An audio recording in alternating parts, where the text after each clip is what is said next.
రక్షణ ద్వారం, ఇది రక్షణ ద్వారం.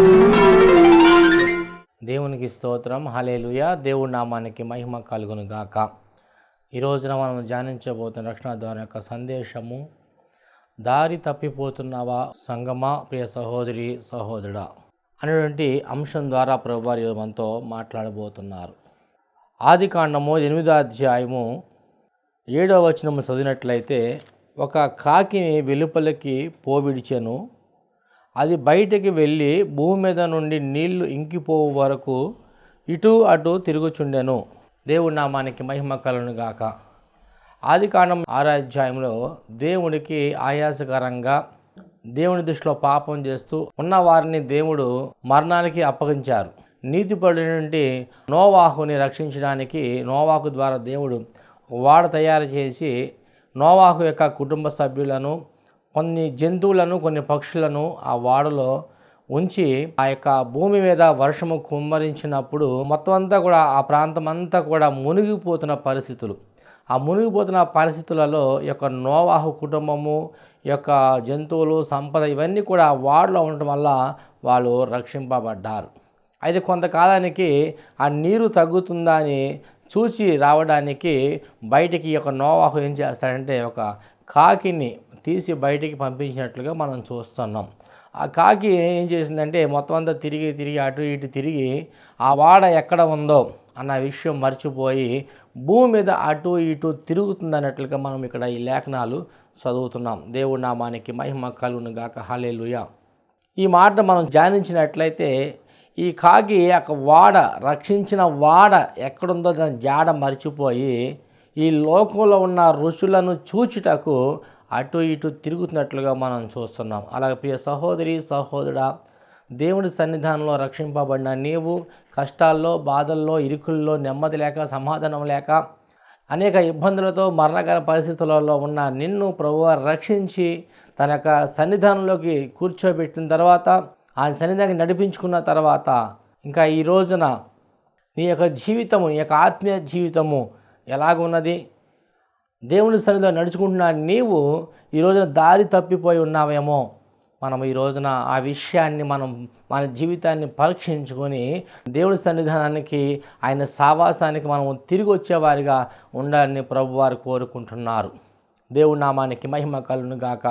దేవునికి స్తోత్రం. ప్రభువైన యేసుక్రీస్తు వారు నిన్ను ఎందుకు ఆయన పిలిచి ఉన్నాడు? నశించిపోతున్న నిన్ను పాపంతో, శాపంతో, రోగంతో, రుగ్మలతో నరకానికి పోకుండా ఎందుకు నిన్ను ఆయన పిలిచి ఉన్నాడు అని మనం చూసినట్లయితే, తన సన్నిధానంలో నేను పరిశుద్ధులుగా ఉంచటానికి, నీవు పరిశుద్ధులుగా ఉండడానికి ఆయన మిమ్మల్ని పిలిచి ఉన్నాడు. మీరు పరిశుద్ధంగా ఉండడానికి ఆయన మిమ్మల్ని ఏర్పాటు చేసుకున్నాడు. అన్ని విషయాల్లో పరిశుద్ధంగా జీవించాలని, హృదయంలో పరిశుద్ధత, నోటి మాటల్లో, ఆలోచనలో, ప్రవర్తనలో, కంటి చూపులో, నడవడికల్లో, నువ్వు చేస్తున్న ప్రతి ఒక్క విషయాల్లో నీ ఆధ్యాత్మిక జీవితం అంతా కూడా పరిశుద్ధంగా జీవించడానికి ఆయన నిన్ను పిలిచి ఉన్నాడు. పరిశుద్ధంగా జీవించడం ద్వారా వచ్చే ఆశీర్వాదం మనకి ఏంటంటే, నిత్యము కూడా, యుగ యుగములు కూడా ఆయనతో సంతోషంగా జీవించడానికి, భూలోకంలో కూడా పరిశుద్ధంగా ఉన్నవారు ఆశీర్వాదాలు పొందుకుంటారని లేఖనాలు సెలవిస్తున్నాయి. దేవుడి నామానికి మహిమ కలుగును గాక. రెండవదిగా ప్రియ సహోదరి సహోదరుడ సంగమా, దేవుడు నిన్ను ఎందుకు పిలిచి ఉన్నాడంటే, నీవు ఆశీర్వాదానికి వారసులు అవ్వడానికి. మొదటి పేతురు పత్రిక 3వ అధ్యాయం 9వ వచనంలో మనం చదివినట్లయితే, మీరు ఆశీర్వాదానికి వారసులని ప్రభువారు సెలవిస్తున్నారు. ఆశీర్వాదం అంటే ఏంటండి? ఈ రోజున ఏదో మంచి మేడలు కట్టుకుంటాము, బిల్డింగ్లు కట్టుకుంటాము, కార్లు సంపాదించుకుంటాం, ఏమంటే మంచి ఉన్నతమైన స్థాయిలో, మంచి స్టేట్లో, మంచి కంట్రీలలో జాబులు చేసి ఆ కుటుంబాలతో, బిడ్డలతో అందరితో మనం సంతోషంగా ఉండటము ఆశీర్వాదం కాదు. కానీ ఆయన రక్షణ పొందిన మనము, మారు మనసు పొందిన మనము, బాప్తిసం పొందిన మనము ఆయన సన్నిధానంలో పరిశుద్ధంగా జీవించి ఆ నిత్య రాజ్యము సంపాదించుకోవటమే దేవుడిచ్చిన ఆశీర్వాదము. ఆశీర్వాదం సంపాదించుకోవాలంటే కీడైనను మనము ఏమీ చేయకుండా, మొదటి పేతురు రాసిన పత్రిక 3వ అధ్యాయము 9వ వచనము చదివినట్లయితే, ఆశీర్వదమునకు వారసులవుటకు మీరు పిలువబడితిరి కనుక కీడుకు ప్రతి కీడైనను దోషణకు ప్రతి దోషణను చేయక దీవించుడి. రెండవదిగా నేను దేవుడు దీవించడానికి కీడు చేయకుండా పరిశుద్ధంగా ఆయన సన్నిధిలో ఉండి, ఎవరికి కీడు చేయకుండా ఆయన సన్నిధిలో పరిశుద్ధంగా ఉండి ఆయన సన్నిధిలో దీవించబడగా నేను పిలిచి ఉన్నాడు. మూడవదిగా దేవుని యొక్క కుమారుని సావాసానికి, దేవుని యొక్క సన్నిధానంలో నువ్వు ఆయనతో సావాసము చేయడానికి, ఆయన సన్నిధిలో ఉండడానికి ఆయన నిన్ను ఏర్పాటు చేసుకున్నాడు. అయితే ఈరోజు నీ సావాసం ఎవరితో ఉన్నది? మనుషులతో ఉన్నదా? ఈ లోకంలో ఉన్న వాటితో సావాసం చేస్తున్నావా? లోకంలో ఉన్న వాటి కొరకు వేగిరి పెడుతూ వాటితో సావాసం చేస్తున్నావా? ఈరోజు దేవుడు ఎందుకు పిలిచి ఉన్నాడంటే, మూడవదిగా ఆయనతో నువ్వు సావాసము చేయాలని. నాలుగవదిగా నిత్య జీవాన్ని పొందుకోవడానికి. యుగ యుగములు కూడా ఈ రోజున ఎక్కడ చూసినా కూడా మనం పాపము తాండవిస్తూ ఉంది, చెలరేగుతూ ఉంది. ఆ పాపం నుంచి విడుదల పొందాలంటే, ఆ పాపం నుంచి మనకి రక్షణ కలగాలంటే, ఎక్కడ ఏది చేస్తే మనకి రక్షింపబడతాము, పుణ్యలోకానికి వెళ్తామని చెప్పి అనేక మంది గోదానము, అన్నదానము, వస్త్రదానము అనేక దానములు చేస్తున్నారు. ఎందుకంటే స్వర్గాన్ని సంపాదించుకోవడానికి, స్వర్గంలో నిత్యము కూడా ఉండడానికి. కానీ ప్రభుని యేసు క్రీస్తు వారిని ఎరుగుటయే నిత్య జీవం అనే లేఖనాలు సెలవిస్తున్నాయి. నువ్వు ఏ దానం చేసినా నిత్య జీవము నీకు కలగదు. కానీ ప్రభుని యేసు క్రీస్తు వారు నీ కోసం తన కుమారుని దానం చేసి ఉన్నాడు. తన కుమారుని ఆయన వెనుదిరగకుండా ఆయన తన కుమారుని పంపించి ఉన్నాడు. కాబట్టి నిత్య జీవం పొందకుండా ఆయన నిన్ను పిలిచి ఉన్నాడు. నాలుగవదిగా దేవుడి యొక్క మహిమ పొందుకోవడానికి ఆయన నిన్ను పిలిచి ఉన్నాడు. దేవుడి నామానికి మహిమ కలుగును గాక. దేవుడికి స్తోత్రం. అయితే దేవుడు ఆ రీతిగా పిలిచి ఉన్నాడు. అయితే ఈరోజు నువ్వు ఎలాంటి విషయాల్లో దారి తప్పిపోయి తిరుగుతున్నావు అనే విషయాలు మనం ధ్యానించుకున్నట్లయితే, ఉదాహరణకు బైబిల్ గ్రంథంలో అనేక మంది భక్తుల్ని దేవుడు చూపించారు. ఎందుకంటే అలాంటి భక్తుల్ని ఎందుకు మనకి చూపించారంటే, వారిలాగా మన ప్రవర్తన ఉండకూడదని. ఒకవేళ ఉన్నప్పుడు కూడా ఆ ప్రవర్తన అంతని విడిచిపెట్టి దేవుడి దగ్గరకు వస్తే దేవుడు మనకి ఎలాంటి మేలులు కలగచేస్తారని కొంతమందిని బైబిల్లో మనకి ఆయన ఉంచి ఉన్నాడు. ఒక వ్యక్తి మనం ధ్యానించినట్లయితే, ఉదాహరణకు దారి తప్పిపోయిన గెహాజీ. రెండో వ్యక్తి మనం చూసినట్లయితే ఆ బిలాము ప్రవక్త. అతను దేవుడి చేత ఇశ్రాయేలు ప్రజలకు ఏర్పాటు చేయబడిన వ్యక్తి బిలాము ప్రవక్త. అతను కూడా ధనమునకు లోబడిపోయి, వెండి బంగారములకు బహుమతికి లోబడిపోయి దేవుడి సన్నిధాన్ని విడిచిపెట్టి ధనము బంగారము వెండి ఎవరైతే ఇస్తారన్నారో వారి వైపు తిరుగుతున్నాడు. ఎందుకు తిరుగుతున్నాడు? ఇజ్రాయిల్ ప్రజలు బాలాకుని తిరుగుబాటు చేస్తున్నప్పుడు వారిని ఎదుర్కోలేక, ఇజ్రాయిల్ ప్రజల్ని ఎదుర్కోలేక, ఇజ్రాయిల్ ప్రజల్ని దొంగ దెబ్బ తీయాలని, దొంగచాటుగా మనం దెబ్బ కొట్టాలని చెప్పి బిలాము ప్రవక్తని పిలిపించి వారిని శపించమని ఈ కొంతమంది నాయకులు వచ్చి బిలాముకి కొంత ధనం ఇస్తారు. ఆ ధనానికి లోబడిపోయాడు, ఆ వెండికి లోబడిపోయాడు, ఆ బంగారముకు లోబడిపోయాడు. అసలు దేవుడి చిత్తము ప్రజల పట్ల ఏమై ఉన్నది, దేవుడి ప్రణాళిక ఏమై ఉందని బిలాము ఒక ప్రవక్త అయినప్పుడు కూడా గమనించలేకపోతున్నారు. ఈరోజు సహోదరి సహోదరా, నీ మధ్యలో అనేక మంది సేవకులు ఉన్నారు. సేవకులు ఎలాంటి వాటిని గమనించగలుగుతున్నావా? నీ ఎదుటే అనేక మంది స్వార్థికులు ఉన్నారు, ప్రవక్తలు ఉన్నారు. దేవుడి చేత వారు అభిషేకించబడిన వారి మాటలు ఎలా ఉంటాయి, ప్రవర్తన ఎలా ఉంటుంది, ఆలోచన ఎలా ఉంటుంది అని గమనించగలుగుతున్నావా? దేవుడి చిత్తము, దేవుడి వాక్యము ఏమని బయలుపరుస్తుందో మనకి ఈ అంచె దినాల్లో ఉన్నాము. మనం ఎవరి మాట వినాలి, ఏ మాట బట్టి మనం ముందు కొనసాగాలి, అది సేవకుడు చెప్పిన మాట మంచిదో కాదో, మనం మంచి మార్గంలో వెళ్తున్నామో లేదో అని ప్రియ సహోదరి సహోదరుడా సంగమా నువ్వు గమనించగలుగుతున్నావా? ఈరోజు మనం దుర్దినాల్లో ప్రయాణం చేస్తున్నాం, భయంకరమైన దినాల్లో మనం ఉన్నాము. కాబట్టి అనేక మంది అబద్ధ ప్రవక్తలు, దొంగ బోధకులు వస్తారని, ఆ స్వార్థప్రియులు వస్తారని, అంచె దినాలలో ప్రేమ సల్లారిపోతుందని మన లేఖనాలు, తిమోథెయుకు రాసిన పత్రికలు ఆ విషయాన్ని కూడా మనం చదువుకోవచ్చండి. బిలాము ప్రవక్త ఇజ్రాయేల్ ప్రజల మధ్యలోనే ఉన్నాడు. వారిని నమ్మించి మోసం చేయడానికి బిలాము ప్రవక్త వారిని శపించడానికి వెళ్తున్నప్పుడు, జీవము కలిగిన దేవుడు, శక్తి కలిగిన దేవుడు, జీవాధిపతి, తన బిడ్డల మీద ప్రేమ చూపించిన దేవుడు, మన కొరకు ఆయన రక్తము చిందించిన దేవుడు. కాబట్టి ఆ బిలాము యొక్క నోటి మాట ఏదైతే శాపవచనాలు ఏమైతే ఉన్నాయో అవన్నీ కూడా దేవుడు ఆశీర్వాదకరంగా మార్చేశాడు. దేవుడికి స్తోత్రం, హల్లెలూయా. అయితే ఈ రోజున బిలాము యొక్క పరిస్థితి ఎలా ఉందంటే, తనకు ఆత్మీయ జీవితం నుంచి అతను తప్పిపోయినట్లుగా అనేక మందికి నాయకులకి లోబడిపోయి అతను ఉన్నట్లుగా మనం చూస్తున్నాం. మూడవదిగా మరొక వ్యక్తిని మనం సంసోను చూస్తున్నాం. సంసోను నాజీరు చేయబడిన వ్యక్తి, దేవుడి చేత ఏర్పాటు చేయబడిన వ్యక్తి, దేవుడి ప్రణాళికలో ఉన్న వ్యక్తి, ఇజ్రాయెల్ ప్రజలను రక్షించడానికి, ఇజ్రాయెల్ ప్రజల్ని కాపాడడానికి, ఫిలిష్తీయుల చేతిలోంచి విడిపించడానికి దేవుడు ఏర్పాటు చేసుకున్న వ్యక్తి.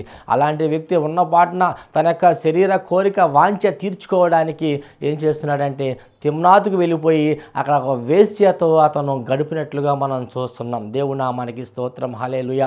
ఈ రోజున ఆ యొక్క వేశ్య అతనికి ఒక విగ్రహారాధన అయిపోయింది. ఎవరండి అతను? కూడా ఒక న్యాయాధిపతి, దేవుడి చేత ఏర్పాటు చేయబడిన న్యాయాధిపతి, న్యాయము తీర్చేవాడు, ఇజ్రాయెల్ ప్రజల్ని న్యాయం తీర్చి మంచి మార్గంలో సమార్గంలో నడిపించవలసిన వ్యక్తి ఈ రోజున ఒక వేశ్యకు అలవాటు పడిపోయాడు. ఒక విగ్రహారాధనలో అతను పడిపోయాడు. దేవుడి నామానికి మహిమ కలుగును గాక. విగ్రహారాధన అనగా ఏమిటి? దేవుడికి అంటే మనం ఎక్కువగా ఏదైతే ప్రేమిస్తామో అది ఒక విగ్రహారాధన అయిపోయింది. ఈరోజు చాలామంది ధనము కోసము, వెండి కోసము, బంగారము కోసము వాటిని వారి విగ్రహాలుగా చేసుకొని ఏమి తిందుమా, ఏమి త్రాగుదుమా, ఏమి ధరించుకుందామా అని ఎదురువారిని చూసి వారు కూడా ఎలాగ జీవించాలని చెప్పి వారి మేడలు మిద్దులు కట్టుకుంటూ వారి యొక్క బిడ్డలను మంచి చదువులు చదివించాలంటే ధనము కావాలి, కారులు తిరగాలంటే ధనము కావాలి, మంచిగా ఘనత పొందాలని ధనము ఎంతో అవసరమై ఉందని దేవుడిచ్చిన ఆశీర్వాదాన్ని విడిచిపెట్టేసి ఈరోజు చాలామంది బిలాము లాంటి బోధకులు, సంసోను లాంటి న్యాయాధిపతులు, మంచి మార్గంలో నడిపించవలసిన దేవుడి బిడ్డలను నడిపించవలసిన న్యాయాధిపతులు చాలామంది కూడా దారి తప్పిపోతున్న పరిస్థితులు. ప్రియ సహోదరి, సహోదరా, సంగమా, ఓ విశ్వాసి, ఈ రోజున నీవు ఎలాంటి పరిస్థితుల్లో ఉన్నావు? వేటి మీద ఆధారపడుతున్నావు? నువ్వు వేటిని కోరుకుంటున్నావు? మొదట ఆయన నీతిని, ఆయన రాజ్యాన్ని వెతికినట్లయితే నా దేవుడు ప్రభువైన యేసు క్రీస్తు వారు నీకు ఏమి కావాలని ఇవ్వగల దేవుడు. మనుషులు నమ్ముకుంటే, రాజులు నమ్ముకుంటే నీ దేవుని యెహోవాను ఆశ్రయించిన మేలును వాగ్దానం చేసిన దేవుడు, అడిగిన వాటికంటే, ఊహించిన వాటికంటే అధికమైన మేలు చేస్తానని చెప్పిన దేవుడు, అడుగుడి ఇయ్యబడును, వెదకుడి దొరుకును, తట్టుడి మీకు తీయబడి అని చెప్పిన దేవుడు, మీరు ప్రార్థించిన వారికి ఆయన సమస్తము సమకూడి మేలుకరంగా జరిగించే దేవుడు, నిజంగా మొరబెట్టే వారికి సమీపంగా ఉండే దేవుడు, ఆపత్కాలం ముందు మొరబెట్టగా నీకు సహాయం చేసే దేవుడు. అలాంటి దేవుడిని విడిచిపెట్టిన వారు ఈరోజు అనేక మంది దైవ మార్గం తొలగిపోవడమే కాకుండా అనేకుల్ని దైవ మార్గంలో నుంచి తప్పించేవారు ఈరోజు లేకపోలేదు. కాబట్టి ప్రియ సహోదరి, సహోదరా, ఈరోజు బహు జాగ్రత్తగా ఉండవలసినటువంటి దుర్దినాల్లో ఉన్నాం. కాబట్టి జాగ్రత్తగా ఉండవలసిన పరిస్థితులు. ఈరోజు నువ్వు ఎవరిని వెంబడిస్తున్నావు? సంసోను లాంటి న్యాయాధిపతి అని చెప్పి వారిని వెంబడిస్తున్నావా? బిలాము ప్రవక్తలను వెంబడిస్తున్నావా? అయితే మనం గమనించుకునే వారిగా ఉండాలి.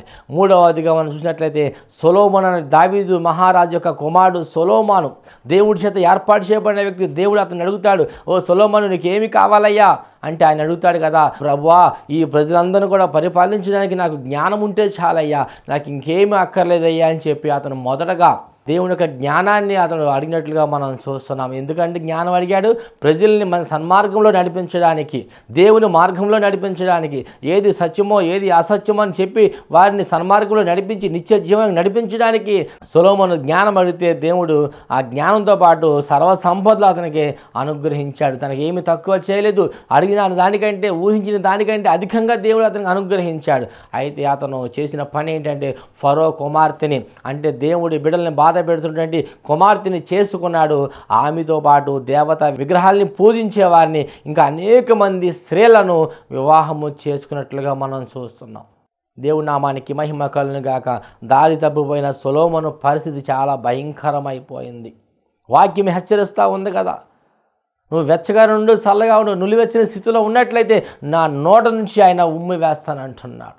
మీ హృదయం దేవుని ఆలయమని మీరు వెరుగరా అని దేవుడు మాట్లాడుతూ ఉన్నాడు. లేక ఆలయంని మీరు పాడు చేసిన యెడల నేను మిమ్మల్ని పాడు చేస్తానని దేవుడు చెప్తా ఉన్నాడు. అంతేకాకుండా చీకటికి వెలుగుకు ఏమి పొత్తు అని దేవుడు మాట్లాడుతూ ఉన్నాడు. దేవుడికి స్తోత్రం, హల్లెలూయా. మీరు అవిశ్వాసులతో జోడీగా ఉండకూడదు. ఈ రోజున అనేక మంది స్వార్థ ప్రియులు, వారి స్వార్థం కోసము అనేకమైన వాటిని ఎరచూపుతూ ఉంటారు. దానం ఇస్తామని, అది ఇస్తా, ఇది ఇస్తామని చెప్పి. సాతాను గాడు కూడా దేవుడిని అన్నాడు కదా, నువ్వు నాకు నమస్కరించినట్లయితే, నువ్వు నాతో వచ్చినట్లయితే నీకు బంగారం ఇస్తాను, నీకు వెండి ఇస్తాను, ధనం ఇస్తాను, ఈ లోకంలో ఉన్న సమస్తం అంతా కూడా నాదే, ఇవన్నీ కూడా నీకే ఇస్తానన్నప్పుడు దేవుడు ఒకే మాట అన్నాడు, నువ్వు దేవుడిని శోధించకూడదు అని చెప్పి లేఖనాలు సెలవిస్తున్నాయని చెప్పి అన్నప్పుడు సాతాను గాడు పారిపోయాడు. దేవుడి నామానికి మహిమ కలుగును గాక. హల్లెలూయా. దేవునికి స్తోత్రం. ఈ రోజున నువ్వు చీకటికి వెలుగుకు ఏమి పొత్తని మాట్లాడుతున్నావు. అవిశ్వాసులైన వారితో జోడీగా ఉండకూడదు అంటున్నాడు. ప్రియ సహోదరి సహోదరుడా, సేవకుడా, సువార్థికుడా, ప్రవక్త, ఈరోజు నువ్వు అవిశ్వాసంతో జోడితో ఉంటున్నావా? ఈ వాక్యాన్ని నువ్వు ధ్యానించినట్లయితే నువ్వు చేస్తున్న పొరపాటు ఏంటో అర్థమవుతుంది. ఈ రోజుల్లో అవిశ్వాసులతో జోడిగా ఉండకూడదు అంటున్నాడు. చీకటికి వెలుగుకు ఏమి పొత్తు అంటున్నాడు ఆయన. అయినప్పుడు కూడా దేవత మనోనేత్రం గుడ్డితనం కలగజేసిందంట. ఈ అనేక మంది గుడ్డితనంలో వెళ్ళిపోతున్నారు. దేవుడు ఎంతో ఆ వేదనతో ఉన్నాడు. ఆయన కన్నీరు కారుస్తున్నాడు. ఆయన దేవునికి స్తోత్రం, దేవుడి నామానికి మహిమ కలుగును గాక. సొలొమోను పతనానికి మొదటి కారణం ఏంటంటే అతడు అవిశ్వాసులతో జోడిగా ఉండటం ద్వారా. ఈరోజు నేను అవిశ్వాసులతో జోడిగా ఉంటున్నావు. కొంతకాలం బాగానే ఉంటుంది. సొలొమోను జీవితం కూడా కొంతకాలం బాగానే ఉంది. ఆ జోడిగా ఉండడం ద్వారా అతడు సొలొమోను పతనము చేయబడ్డాడు. ఏ దేవుడినైతే ఆరాధించాడో, ఏ దేవుడినైతే అతను హెచ్చించాడో, ఏ దేవుని కోసం అతను మందిరం కట్టాడో అతడు దేవునికి దూరం అయిపోయాడు. అనేక మంది దేవతల దగ్గర అతను గుళ్ళు కట్టించి దేవునికి దూరస్తుడైపోయాడు. రెండవదిగా అతడు దేవుడు దూరం కారణం ఏంటంటే సోమరితనము. తన రాజ్యంలో శాంతి, సమాధానం, నెమ్మది కలిగి ఉంది. ఆ రోజుల్లో ఆ సమాధానము, శాంతి ఉండడం వల్ల, యుద్ధాలు లేకపోవడం ద్వారా అతడు చక్కగా సోమరితనంతో ఉన్నాడు, ప్రశాంతంగా ఉన్నాడు. సోమరితనం అంటే ఈరోజు ప్రార్థన లేకుండా జీవించేవారు చాలామంది లేకపోలేదు. వాక్యము చదవకుండా ఉన్నవారు లేకపోలేదు. వాక్యానుసారంగా జీవించేవారు లేకపోలేదు. సోమరితనాన్ని విడిచిపెట్టి దేవునిలో మోకరించేవారు, ప్రార్థించేవారు, నాయకుల కొరకు, అధికారుల కొరకు, నశించిపోతున్న వారి కొరకు, సంఘాల కొరకు, సేవకుల కొరకు, విశ్వాసుల కొరకు ఈ రోజున ప్రార్థించేవారు లేకపోలేదు. సోమరితనం ఎందుకంటే అవిశ్వాసులతో జోడిగా ఉండడం ద్వారా అవిశ్వాసులు ఇస్తున్న ధనమును వారు తిని ఏసీల్లో పడుకుని సోమరితనంగా ఈరోజు చాలామంది ఆ రీతిగా తయారవుతున్నట్లుగా మనం చూస్తున్నాం. అతన్ని మూడవదిగా అతను గద్దించేవారు లేరు, అతను చెప్పేవారు లేరు. ఈ రోజున అనేక మంది వారు చేస్తున్నది కరెక్టా కాదని చెప్పేవారు లేకపోలేదు. ఎందుకంటే చెప్పడానికి వాళ్ళకే తెలియదు. ఈరోజు సేవకుడికి విశ్వాసి చెప్పడానికి విశ్వాసికి సరిగ్గా తెలియకుండా ఉంది. సేవకుడు చేస్తుంది మంచి పని, ఇది చెడ్డ పని, అవిశ్వాసులతో జోడిగా ఉండడం మంచి పని, చెడ్డ పని అని విశ్వాసులే వారికి గద్దించేవారు లేకపోలేదు. ఈ రోజున దేవుడికి స్తోత్రం. 3 గద్దించేవారు లేకపోవటం వల్ల ఆ సొలొమోను పతనం చేయబడ్డాడు. దేవుడికి స్తోత్రం, హల్లెలూయా. దేవుడి నామానికి మహిమ కలుగును గాక. ప్రియ సహోదరి సహోదరుడా, దేవుడు నిన్ను ఎందుకు పిలిచి ఉన్నాడు? ఈ లోకంలో ఉన్న వాటి కొరకు వేగిరపడుతున్నావు. నీ యొక్క హృదయాన్ని ఈరోజు పరీక్షించుకునే వారిగా ఉండాలి. నీ యొక్క జీవితం ఎలా ఉందో పరీక్షించుకునే వారిగా ఉండాలి. శ్రమలు వస్తూ ఉంటాయి, కష్టాలు వస్తూ ఉంటాయి. పేతురు చెప్తారు, ఈ శ్రమలు మీకు వచ్చినప్పుడు కూడా మీరు ఏదో మహా అగ్ని లాంటి శ్రమలు వస్తున్నాయని మీరు కంగారు పడిన అవసరం లేదు. ఈ శ్రమల్లో దేవుని ఆశీర్వాదం ఉంటుంది. పౌలు గారు చెప్తారు ఒక మాట, ఈ శ్రమలు ఎంత మాత్రం నీకు ఎనదగినవి కాదు. ఈ రోజున దేవుడు నమ్ముకున్నా, నీవు సేవ చేస్తున్నా, నీవు విశ్వాసిగా ఉన్నా, నీవు ఆహారం లేక ఉన్నావా, వస్త్రాలు లేకుండా ఉన్నావా, గృహాలు లేకుండా ఉన్నావా, ఈ శ్రమలలో దేవుడు నిశ్చయముగా నిన్ను ప్రభువైన యేసుక్రీస్తు ద్వారా అని మాట శ్రద్ధగా వినిన ఎడల, ఆయనతో భయభక్తులు కలిగి ఉన్న ఎడల దేవుడు నీకు సకల సమృద్ధిని ఇవ్వగల దేవుడు.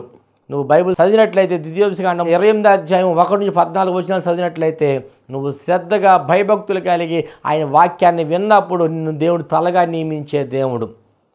దేవుడి నామానికి మహిమ కలుగును గాక. హల్లెలూయా. దేవునికి స్తోత్రం. కాబట్టి దేవుడు నిన్ను ఎందుకు పిలిచి ఉన్నాడు? పరిశుద్ధముగా ఉన్నా పిలిచి. ఈరోజు నా పరిశుద్ధం దారి తప్పిపోయి ఉన్నావా?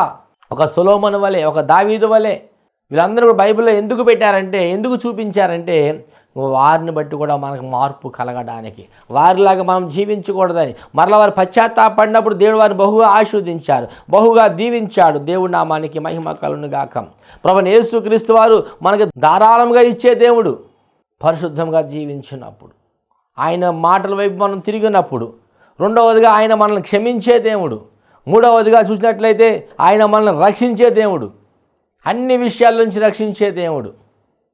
చాలామంది దారి తప్పిపోతున్న పరిస్థితులు. నాలుగవదిగా ఆయన సహాయం చేసే దేవుడు. అంతేకాకుండా అత్యధికంగా ఆయన ఏదైనా చేయగల శక్తి కలిగిన దేవుడు. దేవుడి నామానికి మహిమ కలుగును గాక.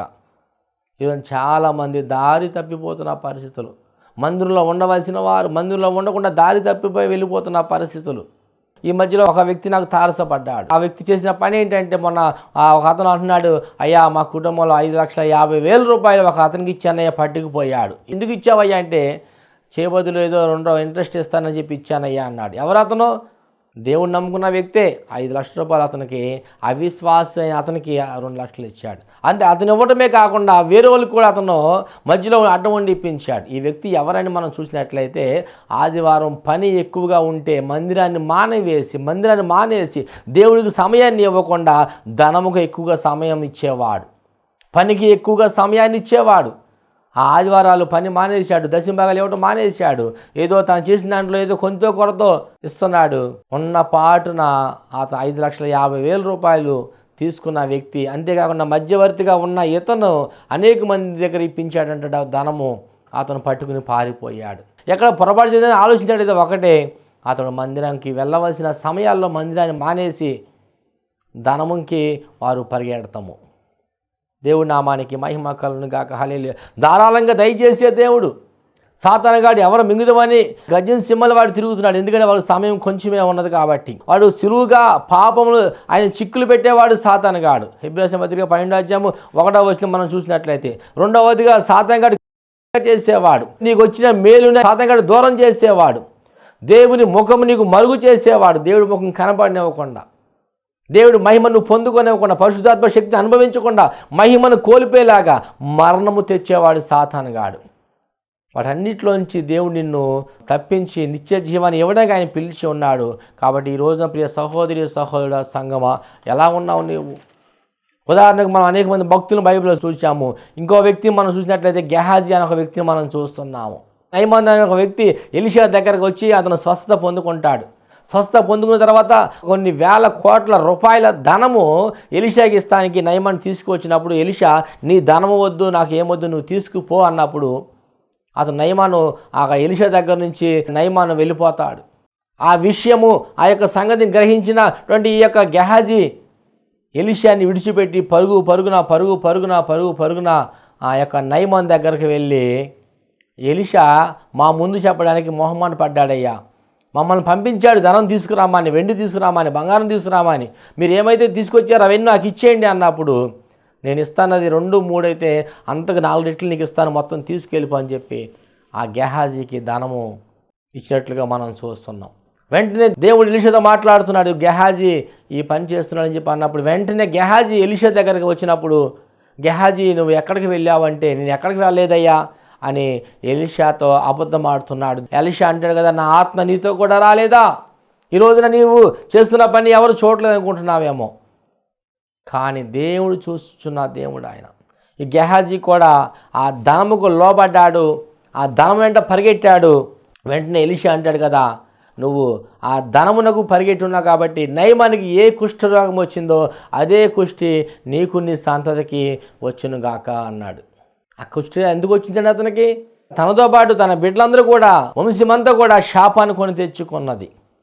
దారి తప్పిపోయాడు. ఎలీషా దగ్గర ఉన్నటువంటి ఆ గెహాజీ సమృద్ధిగా ఎలీషా దగ్గర ఉన్నప్పుడు కూడా, దేవుడే సమృద్ధిగా అతన్ని పోషిస్తున్నప్పుడు కూడా ఈ గెహాజీ ఆ యొక్క నయమాని వెంట, ధనం వెంట పరిగెట్టాడు, శాపాన్ని కొని తెచ్చుకున్నాడు.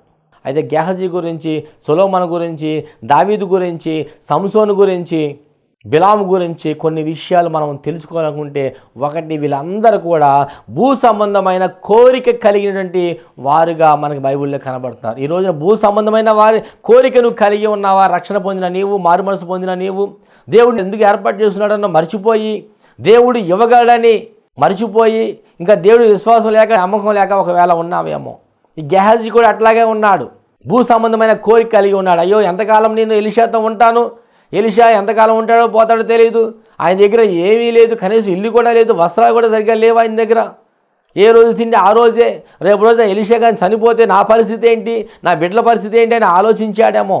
కాబట్టి ఒకేసారి కూడగట్టుకుందామని చెప్పి ధనము, బంగారం, వెండి కూడగట్టుకుంటే దాన్ని బట్టి నా బిడ్డలు, నా భార్య, నేను బతికేయచ్చు, సమృద్ధిగా ఉండొచ్చు అనుకున్నాడేమో. ఆ ధనము కోసం అతను పరిగెట్టాడు. భూ సంబంధమైన కోరిక కలిగి ఉన్నావా? అబ్రహాం అంటాడు, ఇదిగో నేను పరలోక పట్టణం కొరకు ఎదురు చూస్తానంటున్నాడు ఆయన. భూ సంబంధం కోరిక కలిగి ఉన్నట్లయితే ఈ రోజున దారి తప్పి ఉన్నావేమో. ఇదిగో ప్రభువైన యేసు క్రీస్తు వారు మార్గము, సత్యము, జీవమై ఉన్న దేవుడు ఆయన. ఆయన మార్గంలో ఉన్నప్పుడు దేవుడు నీకు సకల సమృద్ధి, ఆశీర్వాదాన్ని ఇవ్వగల దేవుడు ఆయన. ఎందుకంటే ఆశీర్వాదముకు వారసులవడానికి ఆయనని పిలిచి ఉన్నాడు కాబట్టి, నిన్ను సహాయం చేయడానికి ఆయన నిన్ను పిలిచి ఉన్నాడు కాబట్టి. ఇక మూడవదిగా చూసినట్టయితే సేవకుణ్ణి అంటే ఎలీషాని విడిచిపెట్టి వెళ్ళిన గెహాజీ అతనికి శాపాన్ని కొని తెచ్చుకున్నాడు. నాలుగవదిగా దేవుని సన్నిధికి దూరం అయినటువంటి గెహాజీ శాపాన్ని కొని తెచ్చుకున్నాడు. దర్శనం కోల్పోయిన గెహాజీ, దేవుడు నాకు ఆ దర్శనం చూపించాడండి, ఈ దర్శనం చూపించాడండి, సంఘం అక్కడ పెట్టమన్నాడండి, ఇక్కడ పెట్టమన్నాడు, దేవుని సమృద్ధిగా దీవిస్తున్నాడు, ఆశీర్వదిస్తున్నాడు అని అనేక మంది ప్రతిరోజు కూడా దర్శనాలు చెప్పేవారు లేకపోలేదు. విశ్వాసులు, సంఘస్థులు, ప్రియ సహోదరి సహోదర సంఘమా, ఈరోజు నువ్వు భూ సంబంధం కోరిక కలిగి ఉన్నావా? ఒకవేళ దేవుణ్ణి మోసం చేసే వ్యక్తిగా ఉన్నావా? సేవకుణ్ణి, సంఘాన్ని విడిచిపెట్టి వెళ్తున్నావా? దేవుని సన్నిధికి దూరమై ఉన్నామేమో. దర్శనం కోల్పోయాడు గెహాజీ. సమృద్ధిగా ఉన్నప్పుడు కూడా అతను దురాశకు లోనయ్యాడు. ఎలీషా దగ్గర ఎప్పుడు ఏది కావాలంటే అది సమృద్ధిగా ఉంది, అయినప్పుడు కూడా అతను దురాశ దుఃఖానికి చేటు అన్న రీతిగా ఆ దురాశ తనకి దుఃఖాన్ని కలిగించింది. ఈరోజు అనేక మంది దుఃఖంలో ఉండడానికి కారణం ఏంటి? దురాశకు పోవటం. దేవుడి నామానికి మహిమ కలుగును గాక. హల్లెలూయా. కార్యాలు చూసిన గెహాజీ నిర్లక్ష్యంగా అతను ఉన్నట్లుగా మనం ఈరోజు అనేక కార్యాలు చూసావు. నీకు చనిపోతున్న పరిస్థితులు దేవుడు నిన్ను లేవనెత్తాడు. మరణకర పరిస్థితి ఉన్నప్పుడు దేవుడు నిన్ను లేవనెత్తాడు. అప్పుల్లో ఉన్నప్పుడు, కన్నీరులో ఉన్నప్పుడు, వేదనలో ఉన్నప్పుడు, అవమానాల్లో ఉన్నప్పుడు, నిందల్లో ఉన్నప్పుడు, నిరాశలో ఉన్నప్పుడు, నిస్పృహలో ఉన్నప్పుడు, ప్రతికూల పరిస్థితులు ఎన్ని ఎదురైనప్పుడు కూడా, కష్టాలు ఎన్ని ఎదురైనప్పుడు కూడా దురాత్మ, తాంత్రిక, మాంత్రిక, చెల్లంగి శక్తుల చేత పీడింపబడుతూ అనేక ప్రాంతాలకు వెళ్ళి తిరిగి విసిగి వేసారిపోయి ఎంత మాత్రం ప్రయోజనం లేక విశ్రాంతిని కలగజేస్తానని పిలిచిన దేవుడి దగ్గరకు వచ్చిన నీవు ఆశీర్వదింపబడ్డావు, దీవించబడ్డావు, మేళ్ళు పొందుకున్నావు, కార్యాలు చూసావు. అయినప్పుడు కూడా ఈ రోజున దారి తప్పిపోతున్న పరిస్థితులు. కార్యాలు చూసినప్పుడు కూడా అతను గెహాజీ నిర్లక్ష్యం స్వభావంతో అతను ఉన్నప్పుడు అతను శాపాన్ని కొని తెచ్చుకున్నాడు. దేవుని భయం లేని గెహాజీగా ఉన్నాడు. గెహాజీ కాకుండా ఇంతకుముందు మనం చదువుకున్నటువంటి ఈ యొక్క ప్రవక్తులు అనబడుతున్న వారు, న్యాయాధిపతులు అనబడుతున్న వారు. దేవుని భయం లేని గెహాజీ, దేవుని భయం లేనటువంటి యొక్క సంసోను, దేవుని భయం లేని బిలాము, దేవుని భయం లేనటువంటి సొలొమోను, అందరూ దారి తప్పిపోయిన పరిస్థితులు కనబడుతున్నాయి. కాబట్టి ప్రియ సహోదరి సహోదరుడ సంగమా, దేవుడు నీకు సహాయం చేసే దేవుడు, రక్షించే దేవుడు, క్షమించే దేవుడు, ఆదరించే దేవుడు, నెమ్మదినిచ్చే దేవుడు. కాబట్టి నువ్వు క్రీస్తునందున్న ఎడల దేవుడు నీకు ఏ శిక్షా విధి లేకుండా ఆయన చేస్తాడు. క్రీస్తునందున్న వారికి ఏ శిక్షా విధి లేదన్నాడు ఆయన. పౌలు గారు సమస్తం అన్నీ ఉన్న వ్యక్తి, తనకున్న డిగ్రీని విడిచిపెట్టాడు, తన కులాన్ని విడిచిపెట్టాడు. గల కారణం ఏంటంటే సర్వ సంపదలు క్రీస్తులో ఉన్నాయని గ్రహించాడు. దేవుడి నామానికి మహిమ కలుగును గాక. హల్లెలూయా. రెండవది, శిక్ష నుంచి తప్పించబడతానని పౌలు గారు గ్రహించాడు. ఈరోజు క్రీస్తునందున్న ఎడల లాభాలు మరొక మారు దేవుడు జ్ఞాపకం చేస్తున్నాడు. ఒకటి, నువ్వు నూతన సృష్టిగా మార్చబడతావు. ఆదికాండం 1వ అధ్యాయం అంతా కూడా శూన్యంగా నిరాకరంగా ఉంది. అలాగే నీ జీవితం కూడా శూన్యంగా నిరాకరంగా ఉందా? ఆయన ఆత్మ నీ మీద అల్లల్లాడినప్పుడు నువ్వు నూతన సృష్టిగా మార్చబడతావు. భూమి, ఆకాశం సమస్తము కూడా ఒక నోటి మాట ద్వారా నిర్మించిన దేవుడు నిన్ను కూడా నూతన సృష్టిగా చేయగల సమర్థుడు, శక్తిమంతుడు ప్రభువైన యేసుక్రీస్తు వారు. 2 కొరింథీయులకు రాసిన పత్రిక 5వ అధ్యాయము 17వ వచనం మనం చూసినట్లయితే ఆ విషయాలు మనకు కనబడతాయి. అది క్రీస్తునందున్న వల్ల రెండో లాభం ఏంటంటే, నీకు రోమీ రాసిన పత్రిక 6వ అధ్యాయం 23వ వచనం ప్రకారము నిత్య జీవాన్ని ఆయన ఇచ్చే దేవుడు. నిత్యము, ఒకరోజు సంతోషంగా ఉండి 2 రోజులు బాధపడతాం కాదు, 3 రోజులు బాగుండి 4వ రోజు కష్టాలు అనుభవించడం కాదు, 4 రోజులు బాగుండి 5 రోజులు దుఃఖం అనుభవించడం కాదు, నిరాశ నిస్పృహల్లో ప్రతికూల పరిస్థితుల్లో మనము వెళ్తాం కాదు. కానీ నిత్యము నిత్యము నిత్యము నీ జీవితంలో దేవుడు జీవాన్ని కలిగించే దేవుడు, మూడుబారిన జీవితాలను చిగురు పుట్టించే దేవుడు. దేవుడి నామానికి మహిమ కలుగును గాక. మూడవదిగా, ఏ శిక్ష లేకుండా రాబోయే రోజులు దుర్దినాల్లో ఉంటున్నాం. రాబోతున్నటువంటి ఈ ఎండలే మనం ఈ లోకంలో తట్టుకోలేకపోతున్నాం. అయితే అగ్ని ఆరదు, పురుగు చావదు. ఆ యొక్క నరకంలో, ఆ నరకం నుంచి తప్పించబడే వారిగా ఉండాలి. ఆయన ఎందున్నట్లయితే ఆ నరకం నుంచి తప్పించబడతావు. ఆ నరకం నుంచి తప్పించబడడానికి ఆయన నరావతారిగా భూమి మీదకి వచ్చి అనేక కష్టాలు, బాధలు నీ కొరకు, నా కొరకు అనుభవించి ఆయన చనిపోయి శిలువ మరణము పొంది మరలా నీ కొరకు ఆయన పునరుద్ధానుడు తిరిగి లేపబడి ఉన్నాడు. ఆయన నువ్వు నమ్ముకున్నప్పుడు ఆయన నీకు ఏ శిక్ష లేకుండా కాపాడగల దేవుడు, శక్తిమంతుడు. 4వ లాభం ఏంటంటే, నీ జీవితంలోని సమాధానం కలగచేస్తాడు. ఈరోజు సమాధానం కోల్పోయి ఉన్నావా? భార్యాభర్తల మధ్య సమాధానం కోల్పోయి ఉన్నారా? తండ్రి కొడుకుల మధ్య సమాధానం కోల్పోయి ఉన్నారా? అత్తమామల మధ్య సమాధానం కోల్పోయి ఉన్నావా? నువ్వు ఉన్నటువంటి ప్రాంతంలో, నువ్వు ఉన్నటువంటి ఉద్యోగం చేస్తున్న చోట, నీ స్నేహితులు, నీ బంధువులు, ఇరుగొరుగు వారు, నీ అన్నదమ్ములు, కోర్టు తగాదాలను బట్టి, ఆస్తి వివాదాలను బట్టి, భయంకరమైన యొక్క కోప తాపాలను బట్టి సమాధానం లేకుండా ఉన్నావేమో. దేవుడు నీకు సమాధానం ఇచ్చే దేవుడు. ఐదవదిగా దేవుడు నిన్ను ఫలింప చేసే దేవుడు. దేవుడి నామానికి మహిమ కలుగును గాక. నా యందు మీరు మీ యందు నా మాట నిలిచి ఉండిన ఎడ్ల మీకు ఏది ఇష్టమో అడుగుడి, అది మీకు అనుగ్రహిస్తా అని చెప్పిన దేవుడు. నువ్వు ఎవరినో మనుషులను ఆశ్రయిస్తే ఫలించలేవు, నాయకులను ఆశ్రయిస్తే ఫలించలేవు. నీ యొక్క సొంత జ్ఞానాన్ని బట్టి, నీకున్న తెలివితేటలను బట్టి, నీకున్న బలాన్ని బట్టి, నీకున్న శక్తిని బట్టి, నీకున్న కులాన్ని బట్టి, నీకున్న డిగ్రీలను బట్టి, నీకున్న సంపదను బట్టి, నీకున్న మనుషులను బట్టి, బంధు బలగాన్ని బట్టి, నీకున్న వర్గాలను బట్టి నువ్వు ఫలించలేవు. కానీ క్రీస్తునందు ఉన్నట్లయితే దేవుని నూతన సృష్టిగా మార్చి నువ్వు ఆయనకి అంటుకట్టబడి ఉన్నట్లయితే, ద్రాక్షావళికి తీగులు ఎలాగ అంటుకట్టబడి ఉంటాయో అవి ఫలిస్తాయి అన్న రీతిగా, ఆ ద్రాక్ష చెట్టుకి తీగులు ఎప్పుడైతే తెంపి పారవేస్తామో అది ఎండిపోతుంది. అట్లాగే దేవుడి నుంచి నువ్వు వేరైనప్పుడు ఎండిపోయిన జీవితం అనుభవించవలసి వస్తుంది. ఎండిపోయిన జీవితం దేనికి సాదృశ్యంగా ఉంది? మరణానికి సాదృశ్యంగా ఉన్నది. నిరాశ నిస్పృహ సాదృశ్యంగా ఉంది.